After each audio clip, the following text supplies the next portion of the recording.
যাই হোক, এবার জানবো পাইথনের অনেক গুরুত্বপূর্ণ একটা বিষয় সম্পর্কে, যেটা হচ্ছে ভ্যারিয়েবল। এখানে দেখুন, নেমের পাশে সমান দিয়ে আমার নাম লেখা রয়েছে, আর এজের পাশে সমান দিয়ে আমার বয়স লেখা রয়েছে। এখানে এই নেম আর এজ হলো ভেরিয়েবল, আর সৌভিক এবং 27 হলো ভেরিয়েবলের ভ্যালু। সহজ ভাষায় বলতে গেলে ভ্যারিয়েবল হলো একটি পাত্রের মতো, যেখানে আমরা কোনো ডেটা বা মানকে স্টোর করে রাখতে পারি। এই পাত্রে যেমন একটা নাম থাকে, ডিশ, বাটি, থালা বা গ্লাস, তেমনই ভ্যারিয়েবলের একটি নাম থাকে, যেমনটা আমি লিখেছি, নেম এবং এজ। এই নাম ধরেই আমরা ভ্যারিয়েবলের ভ্যালুটাকে ব্যবহার করতে পারি। প্রথমে আমরা যে ভ্যালুটাকে ব্যবহার করতে চাই সেটাকে একটা ভ্যারিয়েবলের মধ্যে অ্যাসাইন করে দেব। তারপর যেখানে আমাদের ভ্যালুটাকে ব্যবহার করার প্রয়োজন হবে সেখানে আমরা ভ্যারিয়েবলটাকে ডিক্লেয়ার করে ভ্যালুটাকে ব্যবহার করতে পারবো। প্রোগ্রামিংয়ের ভাষায় ভ্যারিয়েবল হলো প্রকৃতপক্ষে মেমোরি লোকেশনের একটি নাম, যেখানে ডেটাকে স্টোর করা হয়। ধরুন, আপনি আপনার কম্পিউটারে একটি ফাইল সেভ করলেন। সেভ করার সময় ফাইলে একটা নাম দেন, তাই না? এই নামটা দিয়েই কিন্তু আপনি পরে ফাইলটা খুঁজে পান। ভ্যারিয়েবলও অনেকটা একই রকমভাবে কাজ করে। আমরা যখন কোনো ডেটা বা ভ্যালু ব্যবহার করতে চাই, তখন সেটাকে একটা ভ্যারিয়েবলের মধ্যে রাখি এবং সেই ভ্যারিয়েবলের নাম ব্যবহার করে ওই ডেটা বা ভ্যালুকে আমরা অ্যাক্সেস করতে পারি। এটা করা খুবই সহজ। আমরা জাস্ট প্রিন্ট লিখে এর ভেতরে ওই ভ্যারিয়েবলের নামটা লিখে দেব। মনে রাখবেন, ভ্যারিয়েবলকে কিন্তু কোটেশনের মধ্যে লেখা যাবে না, কারণ ভ্যারিয়েবল কোনো স্ট্রিং নয়, এটা প্রকৃতপক্ষে মেমোরি লোকেশনের একটি নাম। ভ্যারিয়েবলের মধ্যে যে ভ্যালুটা অ্যাসাইন করা থাকে বা স্টোর করা থাকে সেটা কিন্তু স্ট্রিং ফরম্যাটের হতে পারে, আবার অন্য ফরম্যাটের হতে পারে, যেমন কি পূর্ণ সংখ্যা হলে ইন্টিজার, দশমিক সংখ্যা হলে ফ্লোট, ট্রু ফলস ভ্যালু হলে বুলিয়ান। যেমন কি এখানে দেখুন, নেম ভেরিয়েবলের মধ্যে সৌভিক কথাটা কোটেশনের মধ্যে লেখা রয়েছে, তো সৌভিক কিন্তু এক্ষেত্রে একটা স্ট্রিং। যাই হোক, রান করে দেখাচ্ছি। দেখুন, এখানে সৌভিক লেখাটা শো করছে। আচ্ছা, একইভাবে আমরা এজ ভেরিয়েবলটাকেও প্রিন্ট করব। দেখুন, এখানে 27 লেখাটা শো করছে। আচ্ছা, ভেরিয়েবলের অ্যাকচুয়াল ব্যবহার কি সেটা আমরা একটা উদাহরণ দিয়ে বুঝবো। এখানে দেখুন, আমি 10 বার প্রিন্ট লিখেছি এবং প্রত্যেক প্রিন্টের ভেতরে আমি আমার নাম লিখেছি। এখন আমরা সবাই জানি এটা রান করলে কিন্তু 10 বার আমার নামটা শো করবে, যেমনটা আপনারা দেখতে পাচ্ছেন। এখন আমি আমার নামটা বদলে যদি পিক্সেল পাই নামটা 10 বার প্রিন্ট করাতে চাই, তাহলে আমাকে এই প্রত্যেকটা সৌভিককে ডিলিট করে পিক্সেল পাই লিখতে হবে, যেটা করতে কিন্তু অনেকটা সময় খরচ হবে। এই সময়টা বাঁচাতেই কিন্তু আমরা ব্যবহার করব ভ্যারিয়েবলের। এখানে দেখুন, আমি নেম নামের একটা ভেরিয়েবল ডিক্লেয়ার করে তার মধ্যে সৌভিক নামটা অ্যাসাইন করে দিয়েছি, আর নিচে এখানে 10টা প্রিন্টের মধ্যে আমি নেম নামের এই ভেরিয়েবলটাকে ডিক্লেয়ার করে দিয়েছি। এখানে প্রিন্টের মধ্যে কিন্তু কোথাও আমি আমার নাম লিখিনি, তারপরেও এখানে কিন্তু 10 বার সৌভিক লেখাটা প্রিন্ট হবে। রান করে দেখাচ্ছি। দেখুন, 10 বার সৌভিক লেখাটা কিন্তু শো করছে। এখন আমরা যদি সৌভিক নামটা বদলে পিক্সেল পাই নামটাকে 10 বার প্রিন্ট করাতে চাই, তাহলে আর 10 বার পিক্সেল পাই লেখার দরকার নেই। আমরা শুধুমাত্র এই সৌভিক নামটাকে চেঞ্জ করে পিক্সেল পাই লিখে দিলেই কিন্তু 10 বার পিক্সেল পাই লেখাটা প্রিন্ট হবে। দেখুন, রান করে দেখাচ্ছি। দেখতে পাচ্ছেন, এখানে কিন্তু 10 বার পিক্সেল পাই লেখাটা শো করছে। ওকে, তো এটাই হচ্ছে ভ্যারিয়েবলের পাওয়ার। আপনি জাস্ট একবার ভ্যারিয়েবলটাকে ডিক্লেয়ার করে তার মধ্যে ভ্যালুটাকে অ্যাসাইন করে দেবেন, তারপর যেখানে যেখানে ভ্যালুটাকে ব্যবহার করতে চান সেখানে সেখানে ভ্যারিয়েবলটাকে কল করে দেবেন। আচ্ছা, যদি আমরা একাধিক ভ্যারিয়েবলকে একসাথে প্রিন্ট করতে চাই, কিভাবে করব? খুবই সহজ। একটা ভ্যারিয়েবল লেখার পর কমা দিয়ে পরের ভ্যারিয়েবলটা লিখে দেব। যেমনটা আপনারা দেখতে পাচ্ছেন, এখানে দুটো ভ্যারিয়েবল রয়েছে, একটা নেম আর একটা এজ। এখন এখানে দেখুন, আমি প্রিন্টের মধ্যে প্রথম ভ্যারিয়েবলটা লিখেছি, তারপর কমা দিয়ে পরেরটা লিখেছি। রান করে দেখাচ্ছি। দেখুন, এখানে দুটো ভ্যালু পাশাপাশি শো করছে। আচ্ছা, এবার আমরা দেখব ভ্যারিয়েবলকে কিভাবে কোনো লাইনের মধ্যে ব্যবহার করা যায়। এখানে দেখুন, 3টে লাইন রয়েছে। প্রথম লাইনে ভ্যারিয়েবলটাকে প্রথমে ডিক্লেয়ার করা হয়েছে, দ্বিতীয় লাইনে ভ্যারিয়েবলটাকে মাঝে ডিক্লেয়ার করা হয়েছে এবং তৃতীয় লাইনে ভ্যারিয়েবলটাকে শেষে ডিক্লেয়ার করা হয়েছে।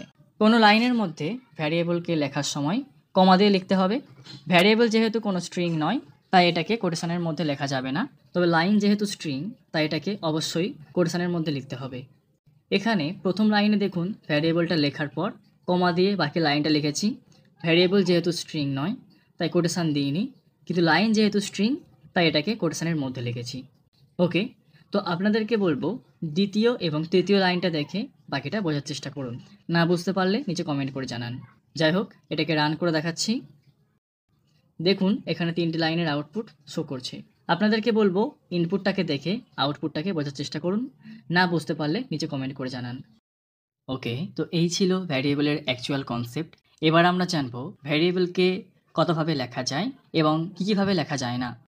সো রুল নাম্বার 1, পাইথনে ভ্যারিয়েবলের নাম লোয়ার কেস বা ছোট হাতের, আপার কেস বা বড় হাতের এবং টাইটেল কেসে লেখা যায়। যেমন প্রথম নেমটা ছোট হাতের লেখা রয়েছে, দ্বিতীয় নেমটা বড় হাতের লেখা রয়েছে এবং তৃতীয় নেমটা দেখুন টাইটেল কেসে লেখা রয়েছে, যেখানে এনটা বড় হাতের আর ইটা ছোট হাতের। রুল নাম্বার 2, পাইথনে কোনো ভ্যারিয়েবলের নাম ক্যামেল কেসেও লেখা যায়। যেমন এখানে নেম ভ্যারিয়েবলের এনটা ছোট হাতের আর ইটা বড় হাতের। এই ধরনের লেখাকে বলা হয় ক্যামেল কেস। আরও একটা উদাহরণ দিয়েছি, দেখুন এখানে মাই নেম লেখা রয়েছে, যার মাই শব্দটা ছোট হাতের কিন্তু নেম শব্দটা বড় হাতের। বলে রাখা ভালো, পাইথন হলো কেস সেন্সিটিভ ল্যাঙ্গুয়েজ। তার মানে পাইথনের কাছে একাধিক ভ্যারিয়েবলের উচ্চারণ একই হলেও যদি লেখার ধরনটা আলাদা হয়, upper case, lower case, Camel case, তখন প্রত্যেকটা ভ্যারিয়েবল কিন্তু আলাদা হবে। এখানে যে নেমটা লিখেছি এই চারটের উচ্চারণ এক হলেও লেখার ধরন যেহেতু আলাদা, তাই এরা প্রত্যেকটাই কিন্তু আলাদা আলাদা ভ্যারিয়েবল। আচ্ছা, এই জিনিসটা যারা ভালো করে বুঝতে পারলেন না, তারা নেক্সট ভিডিওতে অর্থাৎ লেসন 7-এ যখন ওভাররাইড সম্পর্কে জানবেন, তখন আপনাদের সব কনফিউশন দূর হয়ে যাবে। রুল নাম্বার 3, পাইথনে কোনো ভ্যারিয়েবলের নাম স্নেক কেসে বা আন্ডারস্কোর দিয়েও লেখা যায়। যেমন কি আন্ডারস্কোর নেম, এখানে নেমের আগে আন্ডারস্কোর লেখা রয়েছে, এবং মাই আন্ডারস্কোর নেম, এখানে মাই এবং নেমের মাঝে আন্ডারস্কোর লেখা রয়েছে। তো এভাবে আপনারা কোনো শব্দের শুরুতে অথবা মাঝে আন্ডারস্কোর লিখে ভ্যারিয়েবলকে ডিক্লেয়ার করতে পারবেন। রুল নাম্বার 4, পাইথনে কোনো শব্দের মাঝে কিংবা শব্দের শেষে সংখ্যা বসিয়ে ভ্যারিয়েবলকে ডিক্লেয়ার করা যায়। যেমন কি মাই 1 নেম, মাই 2 নেম, এখানে মাই এবং নেমের মাঝে সংখ্যা লেখা রয়েছে। আবার নেম 1, নেম 2, এখানে শব্দের শেষে সংখ্যা লেখা রয়েছে। তবে মনে রাখবেন শব্দের শুরুতে কিন্তু কোনো সংখ্যা বসাতে পারবেন না। যেমন কি 1 নেম, 2 নেম, এগুলো কিন্তু লেখা যায় না। তবে আপনি চাইলে শব্দ এবং সংখ্যার মাঝে আন্ডারস্কোর দিয়ে ভ্যারিয়েবলকে ডিক্লেয়ার করতে পারবেন। যেমন কি নেম আন্ডারস্কোর 1, এখানে শব্দ ও সংখ্যার মাঝে আন্ডারস্কোর ব্যবহার করে ভ্যারিয়েবলকে ডিক্লেয়ার করা হয়েছে। তো বুঝতেই পারলেন পাইথনে কোনো শব্দের মাঝে বা শব্দের শেষে সংখ্যা বসিয়ে ভ্যারিয়েবলকে ডিক্লেয়ার করতে পারবেন, তবে শব্দের শুরুতে কিন্তু সংখ্যা বসাতে পারবেন না। ওকে, তো এতক্ষণ পর্যন্ত দেখলাম পাইথনে কীভাবে ভ্যারিয়েবলকে ডিক্লেয়ার করা যায়। এবার আমরা দেখব পাইথনে কীভাবে ভ্যারিয়েবলকে ডিক্লেয়ার করা যায় না। সো রুল নাম্বার 1, পাইথনে কোনো ভ্যারিয়েবল লেখার সময় মাঝখানে স্পেস বা গ্যাপ দেওয়া যায় না। যেমন কি দেখুন মাই স্পেস নেম, এখানে মাই আর নেমের মাঝে স্পেস বা গ্যাপ রয়েছে, এটা কিন্তু লেখা যাবে না। হয় আপনাকে শব্দ দুটোকে জুড়ে লিখতে হবে এভাবে, আর না হলে মাঝে আন্ডারস্কোর দিয়ে লিখতে হবে এভাবে। রুল নাম্বার 2, পাইথনে কোনো ভেরিয়েবল লেখার সময় কোনো স্পেশাল সিম্বল যেমন কি ড্যাশ, @ হ্যাশ, এক্সক্লেমেশন মার্ক, এই ধরনের সিম্বল ব্যবহার করা যায় না। শুধুমাত্র আপনি আন্ডারস্কোর সিম্বলটা ব্যবহার করে ভেরিয়েবলকে ডিক্লেয়ার করতে পারবেন। রুল নাম্বার 3, পাইথনে কিছু ইনবিল্ট বা সংরক্ষিত শব্দ রয়েছে, যেমন print, if, else, while, for, def, এই ধরনের শব্দকে আপনি অ্যাজ এ ভেরিয়েবল ব্যবহার করতে পারবেন না। তবে এর সাথে কিছু অক্ষর বা শব্দ ব্যবহার করে সম্পূর্ণ নতুন একটা শব্দ তৈরি করতে পারবেন, যেটাকে অ্যাজ এ ভেরিয়েবল ব্যবহার করতে পারবেন। যেমন কি ফর নেম, নেম প্রিন্ট, এইভাবে। ওকে, তো পাইথনে এভাবে ভেরিয়েবলকে লেখা যায়। তবে সবচেয়ে বেশি প্রচলিত হলো এই মাঝখানে আন্ডারস্কোর দিয়ে লেখা। বেশিরভাগ প্রোগ্রামাররা কিন্তু এই আন্ডারস্কোর ব্যবহার করেই ভেরিয়েবলকে লিখে থাকে। ওকে, তো এই ছিল আজকের ভিডিও। নেক্সট ভিডিওতে আমরা জানবো ডেটা টাইপ সম্পর্কে।